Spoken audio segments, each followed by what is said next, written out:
Le passage du peloton, c'est souvent le point d'or pour les spectateurs, surtout lorsqu'ils passent pour la toute première fois. Bah ils sont vite passés par contre. Ouais. Oui. Tu as pu reconnaître des coureurs ou pas? Non. Bah la Philippe, il y avait Bardet aussi, et il y avait Barguil un peu après.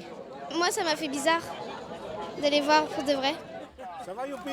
Mais à Pogny, certains ont surtout vibré pour lui. Raymond Poulidor, légende vivante du cyclisme français. Éternel deuxième sur le Tour de France, ici on se souvient de lui comme le vainqueur du Critérium du village en 1977.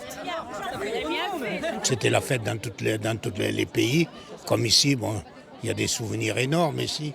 Après le Critérium, il y avait une petite fête, il y avait le champagne à volonté, c'est des souvenirs qui restent évidemment. C'était la fête, on va dire pendant 3 jours, la veille et le lendemain du Critérium, voilà. 9 critériums ont été organisés entre 1973 et 1986.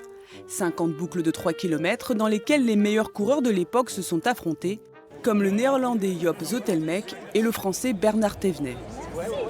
On ne s'amusait pas dans les critériums, mais après on buvait une coupe de bulles. On en usait, voire abusait, ce qu'on ne faisait pas tous les jours, bien sûr. C'est pour ça que c'était un critérium exceptionnel, parce que c'est le seul où on se laissait vraiment aller. Après la course. Un petit peu avant aussi, mais surtout après.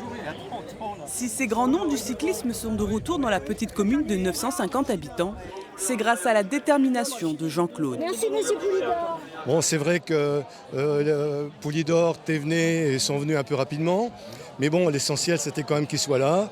Bon, on a pu leur rappeler donc leurs bons souvenirs.